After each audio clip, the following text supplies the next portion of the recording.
So it No, hit. it was totally unexpected because you know that Billy Zane's a bad guy, and the only foreshadowing you get that he might be supernatural is when Sadler shoots the front of his car and it bursts into flames, but it looks kind of like demon wings as the cars come towards you. It's the only hint that he could be supernatural. And then he just punches his head through the guy's face like Story of Ricky, and it was insane. You're absolutely right. Oh, the story of Ricky. Oh my gosh. But I just love, but and then so they had 3 puppets for that, which I thought was really interesting. They made a fake head, and that arm was on a hydraulic pump that punched right through.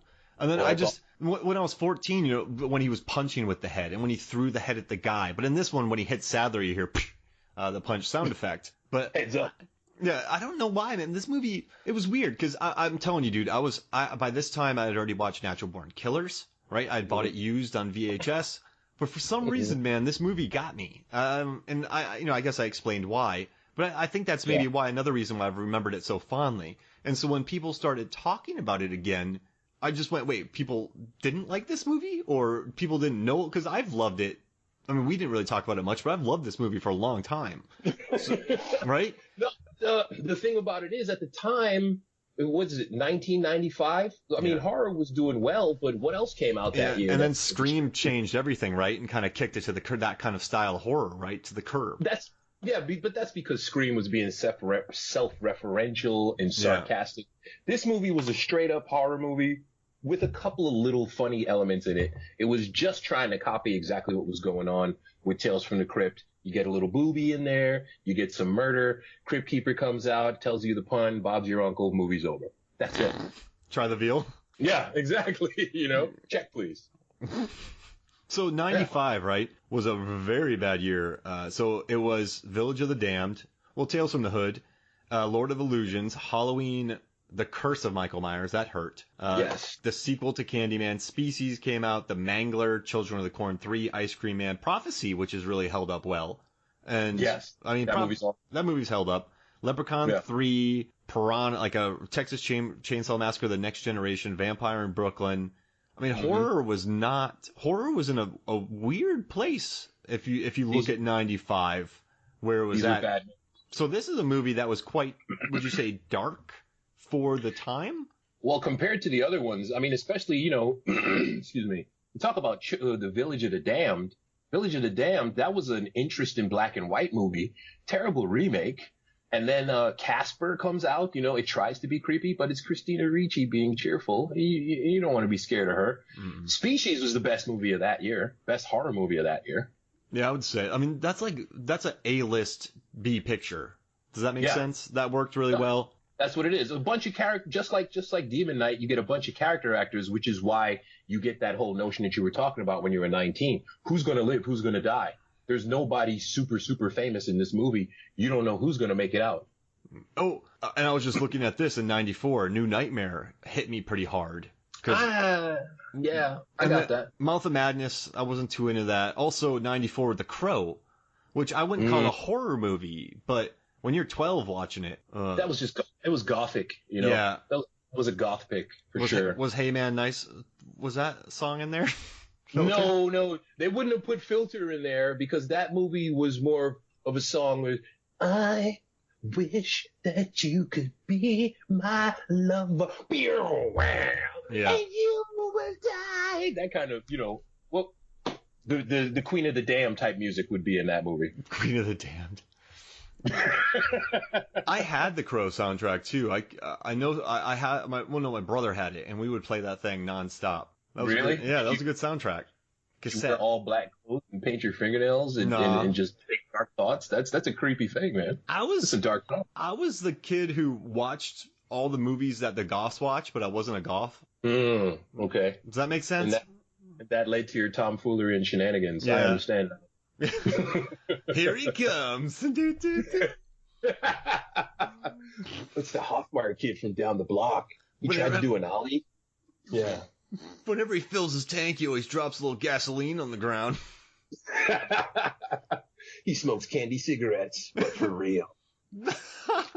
No, dude, seriously, as a kid, I would hang out outside of like Circle K's, and if I didn't have enough money, I would ask people for like nickels or dimes because I knew they wouldn't give me $1 or $0.25. So everyone, hey, I was like, hey, you got a nickel? And they're like, yeah, I got one for you. So I knew how to panhandle money for cream sodas. Look at you, man. Compound interest already figured out. Well done. I guess we should get back to this movie. But I gotta tell you, man, the aspect of the blood on the doors and blood. Oh, so another thing. They go into mines, which I love the mine scenes, how they're very practically lit. I thought that was a really cool. I like the way that they lit that. Also, probably time constraints, stuff like that. But when they blow up the basement, when Hayden Church says thanks for the 4 years and shoots minimum wage, shoots a thing in the face, the area blows up. But they still couldn't have crossed the basement door. Right. So okay. You want to know why that happened? They had already established earlier on that every time you shoot the demon in the head, there's going to be some kind of explosive bolt of energy that comes out of the head as the soul is released. So in that really enclosed space, boom, it blows everything away. It blows away the little droplets of blood because you see, when Roach is going to give Billy Zane the key, he just wipes it away with a little. It doesn't take much to get rid of it. Oh yeah, but what about the stuff upstairs? Because they have to run upstairs into the house from the basement. Yeah. Did that explosion knock out that blood? That explosion did not knock out that blood.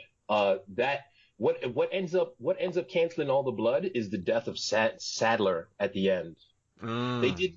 They didn't put any blood on the staircase leading down to the basement. Oh, that's what it was. They just kind of dug a hole into the floor and then just went into the basement. So they didn't put any other barriers other than the one that they had upstairs. Got it. Staircase. Good job, Sadler. That's my movie, baby. That's my movie. All right. Gory Cooper. I had to do that. But I don't know. Anything else you want to cover in this movie? Is there anything else you really wanted to kind of talk about, or have we kind of reached the end of what? I mean, there's so much more in this movie, but I don't want to keep ending. No, there's a ton of stuff. There's a ton of stuff, man. It's just amazing that Jada survives the whole thing. CCH Pounder, she gets that you always were an asshole Gorman moment. Yeah, alien scene. With the cop. The cop holds it down. The little kid getting possessed, like you said, no, I did not expect that either. I always tried to wonder, what is it exactly that he gave up? Or did they just overwhelm his mind because he was a child? I never really understood that one, but I dug it. Yeah. And then I guess, so I know they deal with Genesis and what Revelations and all that, but I like that they add some funk to it. And I thought it was really kind of a neat wrinkle in this aspect. Now in '95, I don't remember any Christian organizations boycotting this movie, right? Do you remember? No, not at all. Not at all. I mean, and this deals with some pretty. I mean, you have Jesus on the cross. Jesus on the cross. Yeah, the guy that looks like it might be Judas standing there, giving the key over to the demons. Yeah, man. And I think the way they avoided that was just it wasn't insulting. I think this movie played very earnestly with its. Does that make sense? With the Christian, they have very basic Christian iconography, and Jesus bleeding on the cross. They didn't have to add to that. That's what happened. So, one of the soldiers stabbed them in the ribs. That's according to the story. Yeah. So the blood of Jesus is inside this key. The blood of Jesus is going to save us all. I mean, that's what you learn when you go to church. So there was nothing really to be protested. I think it was the Last Temptation of Christ. They protested that because they showed Jesus having sex. Yeah. But in this movie, I guess they don't really. It's interesting though, right? I don't know. I thought that was pretty cool that this movie wasn't really touched. But I don't know. I liked. I don't know. And even when he does the big expository dump, it feels earned because he's all right, guys. I should probably tell you what's going on. And when he does it though, the way they explain it, I thought it was a very well done way. It didn't feel like he was telling us because they cut to the pictures of the monsters. You'd already seen them. So I think it was smart to do the expository dump 2/3 in as opposed to in the beginning when they're because then they're just telling you. That's right, a big air of mystery. And then that part when he talks about and in the darkness the demons were there. All they have to do is show the first floor in the dark with the demons there, and you get the idea that this is the formless void. that he's mentioning that the universe is going to eventually become. It's great, man. Cinematography, man. Your boy, Ernest Dickerson. And also, I love there's a lot of matte paintings in this. There's a lot of glass shots. I mean, this is a movie where I don't know. I think I loved. I don't know if you ever get a chance to. I don't know if you even have a Blu-ray player, if you can even get one. But I really enjoyed the commentary by the special effects guys. I thought it was a really cool thing to listen to. So if you ever want to get more information on that, but they just break down how, when they were dealing with the car, right? The car on fire, they talked about how hard that was. They talked about, if the executive producer list, I know they worked on the show, but you have Joel Silver, Richard Donner, Walter Hill, and Robert Zemeckis, which that's right, man. I kind of love. And also on the commentary, the special effects guys talk about how they never slept.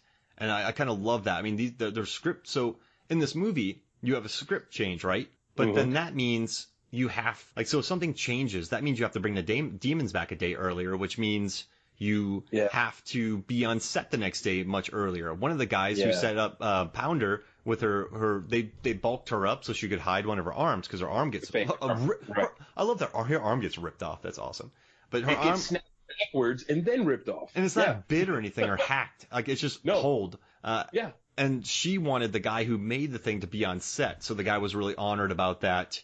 They made everything practical to lower the budget. Billy Zane, I'm doing like a fast round, but Billy Zane, go for it. Everyone on the crew loved him. He would just feed him pizza. So he just showed up like, oh, you guys need food? I got it. There's a scene where all the dirt is in there for like the scenes of World War I and the scenes with Christ. Yeah.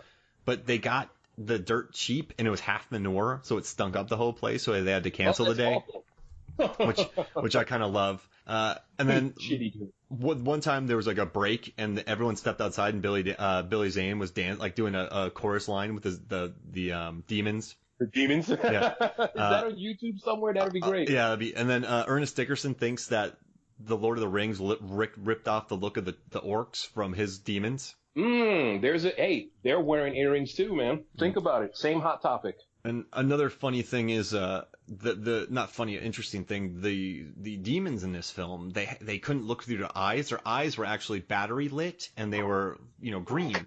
They had to look through slits in their forehead to see. Oh.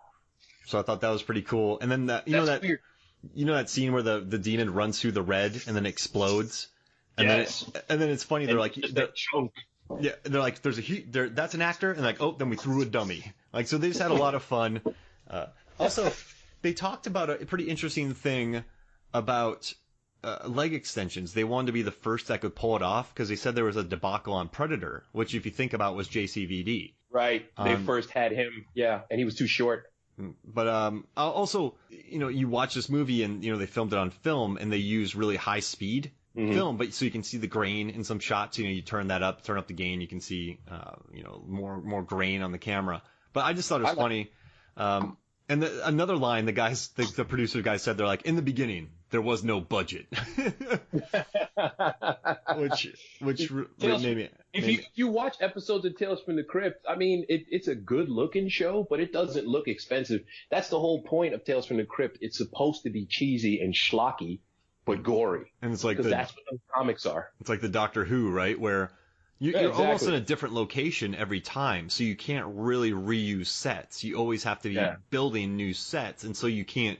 That's money. So, yeah, totally. So, I mean, it's like, where do we want to put our budgets to, Gore? Exactly. Which I love. But this, I don't know, man. I guess if you guys ever listen to these, it's really fun. They also talked about how they filmed next to a DEA building, and they kept seeing like a lot of helicopters coming in and out, which I thought was pretty funny. Okay, that's dark and creepy. Again, there are no other buildings in this movie. I don't understand. Oh no, they did a really good job in the hangar it's all inside. But next to their hangar was the DEA, which I kind of love. Yeah, it's just amazing because there are two buildings in the whole movie. It's awesome. But no, man, I just wanted to kind of run that through with you. Hey, brother, anytime. The commentary, because I thought that was great. Also, I did something here. I want to see which one of these movies is your favorite. All right, I'm going to read you some movies, and you're going to pick your favorite. Break it down. Your favorite, not best. A Knight's Tale, The Dark Knight, Night Riders, Demon Knight, Shanghai Nights, The Dark Knight Rises, Night and Day, Night Moves, Knight of Cups, Last Nights, First Night, Black Knight, Transformers: The Last Night, and Knights of Badassdom. If it's got to be out of those, Pick three. it's gotta be Demon Knight. What are your three favorite? I'm going Demon Knight.